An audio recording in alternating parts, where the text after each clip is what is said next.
केवल हारे। महाराज जी, यहाँ तक ग्रंथों में लिखा हुआ है कि एक ही जन्म में कोई जीव मुझे प्राप्त करना चाहता है तो उसे श्रद्धा पूर्वक नित्य ऊर्ध्व पुण्य धारण करना चाहिए। यह करो ऊर्ध्व पुण्यंतु संध्या वंदन कर्मसु तेनाहम सुलभो ब्रह्मन् एकस्मिन्नेव जन्मनि। भगवान ने कहा एक जन्म में ही मैं उसे सुलभ हूँ। यावत् जीवमिदं पुण्यम ऊर्ध्व पुण्यम दधाति यह जन्मन्यनंतरे मुक्तिम सद्यः प्राप्नोति दुर्लभाम। वो जन्मांतर में प्राप्त होने वाली मुक्ति को सद्यः प्राप्त कर लेता है। ये ऊर्ध्व पुण्य की बड़ी भारी महिमा है। यहाँ तक हमारे ग्रंथों में लिखा है भगवान का विधिवत मंदिर बनावे और उसमें प्राण प्रतिष्ठा करे और भगवान की संपूर्ण राग भोग की व्यवस्था करे तो कितना पुण्य होगा। बहुत बड़ा पुण्य है, कोई सीमा है।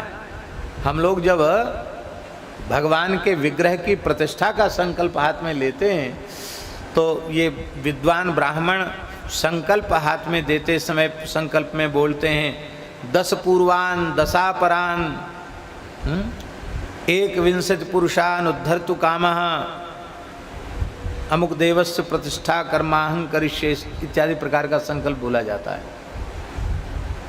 माने प्रतिष्ठा से 21 पीढ़ी, प्रतिष्ठा कर्ता की 21 पीढ़ी तर जाती है केवल प्रतिष्ठा से। अब मंदिर बनावे, पुराने मंदिर का जीर्णोद्धार करे तो वो 1000 गुना पुण्य उसका बढ़ जाता है। और राग भोग की व्यवस्था करे तब तो कहना ही क्या है। महाराज जी, विधिवत मंदिर बनाकर प्रतिष्ठा करके राग भोग की व्यवस्था करके जिस पुण्य फल की प्राप्ति होती है वह पुण्य फल मात्र ऊर्ध्व पुण्य धारण करने से वैष्णव को प्राप्त हो जाता है। अब बोलो, 12 तिलक महात्मा लोग धारण करते हैं और 3 बार स्नान किया और 3 बार 12 तिलक धारण किया तो एक दिन में कितने मंदिर हो गए हैं? कितने हो गए? 36 हो गए। और जीवन भर करते रहे तो कितने हुए? इसलिए चित्रगुप्त से कहते भैया इनका खाता वाता सब बंद कर दो, लेखनी में शक्ति ही नहीं इनके पुण्य के लेखन की। वैष्णव के पुण्य अनंत होते हैं, अक्षय होते हैं। ऊर्ध्व पुण्य की बड़ी भारी महिमा है। एक भ्रम और है लोगों में, उसकी भी निवृत्ति कर देनी चाहिए। वो भ्रम क्या है?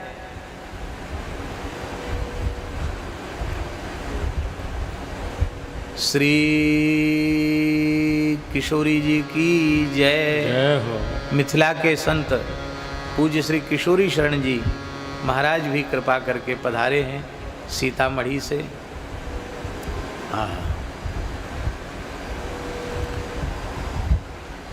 हाँ, एक भ्रम लोगों में है, उसका निराकरण कर दें। बहुत से लोग कहते हैं कि सोते समय मस्तक पर तिलक मत रखो। बहुत से लोग पूछते भी हैं, तिलक धो देते हैं। पर दास ने त्रिपुंड्र के संबंध में तो इस प्रकार का वचन पढ़ा है कि भालात त्रिपुंड्रम कंठात मालाम मुखात तांबूलम पर्यंकात प्रमदाम त्यजेत। ये सब बात शयन में लिखी है, लेकिन ऊर्ध्व पुण्य के संबंध में दास को कहीं पढ़ने को नहीं मिला कि निद्रा के समय सोते समय ऊर्ध्व पुण्य नहीं होना चाहिए। और सोते सोते पधार गए तो कम से कम तिलक के सहारे तो सदगति हो जाएगी। इसलिए तिलक निरंतर मस्तक पर रहना चाहिए। हम अपने पूज्य गुरुदेव भक्तमाली जी के साथ राजस्थान के एक गांव में गए। हमारे श्री गोविंदास जी को पता है,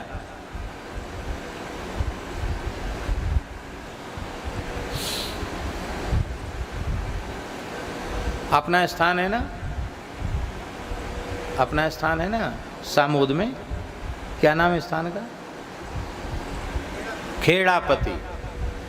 महाराज जी की कथा थी, दास भी गया था। खेड़ापति की बात है।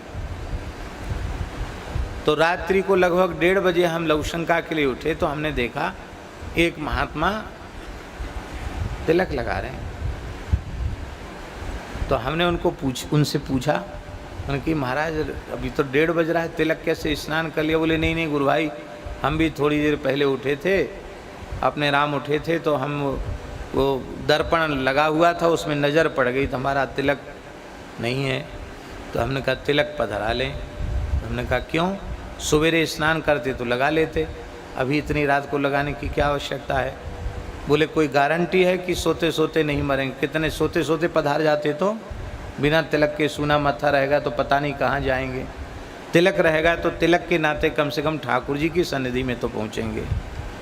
तो मैंने महाराज जी को सवेरे ये बात बताई कि महाराज जी रात्रि को एक संत को ऐसे तिलक लगाते हम, ये सामोद की बात है, खेड़ापति हनुमान जी की बात। महाराज जी ने कहा इससे शिक्षा लेनी चाहिए कि तिलक सदा सर्वदा मस्तक पर रहे।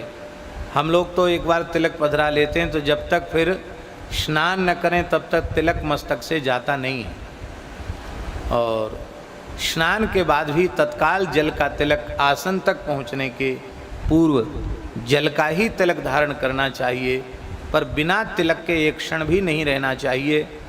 महाराज तिलक की ऐसी बात हमारे ग्रंथों में लिखी है कि ऊर्ध्वपुंड्र विहीनस्य श्मशान सदृशम मुखम, ऊर्ध्वपुंड्र विहीनस्य श्मशान सदृशम मुखम, मुखम तस्य विलोक्यैव ह्यादित्यन्तु विलोकयेत्।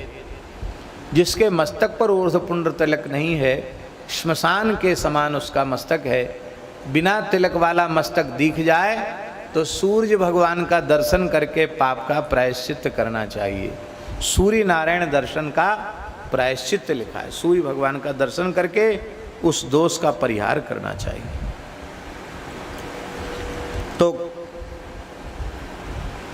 मृदाधार्यम सुमृदा विधाय वही, कामदगिरी गोवर्धन आदि पर्वतों के शिखर की मृत्तिका, गंगा यमुना सरयू आदि के तट की, बिल्व वृक्ष के मूल की, गोपी चंदन की, पवित्र जलाशयों की, यहाँ तक कि अयोध्या वृंदावन चित्रकूट धाम, मान लो कहीं की भी मृत्तिका उपलब्ध न हो और तिलक का सामान नहीं है आपके पास, मृत्तिका उपलब्ध ही नहीं है, तो तुलसी जी जहाँ विराजमान हो, तुलसी मूल की मृत्तिका महान तीर्थ मृत्तिका ही है। संपूर्ण तीर्थ तुलसी के मूल में निवास करते हैं, तो तुलसी वृक्ष के मूल की रज से ही अपने मस्तक पर तिलक धारण कर लेना चाहिए। इसलिए महाराज जी पद्म पुराण उत्तराखंड में लिखा है, पर्वताग्रे नदी तीरे विल्व मूले जलाशय, सिंधु तीरे च वाल्मीकि हरि क्षेत्रे विशेषता, पर्वताग्रे नदी तीरे मम क्षेत्रे विशेषता, सिंधु तीरे च वाल्मीकि तुलसी मूलमाश्रिते, मृद एतासु संपाद्या वर्जय त्वन्य मृत्तिका। इतनी प्रकार की मृत्तिकाएँ वो ऊर्ध्वपुंड्र के लिए ग्राह्य हैं। पर चित्रकूट धाम की रज हो, अयोध्या जी की मलयकूट पर्वत की रज हो, तब तो कहना ही क्या है, गोपी चंदन हो तब तो कहना ही क्या है। नाम संस्कार के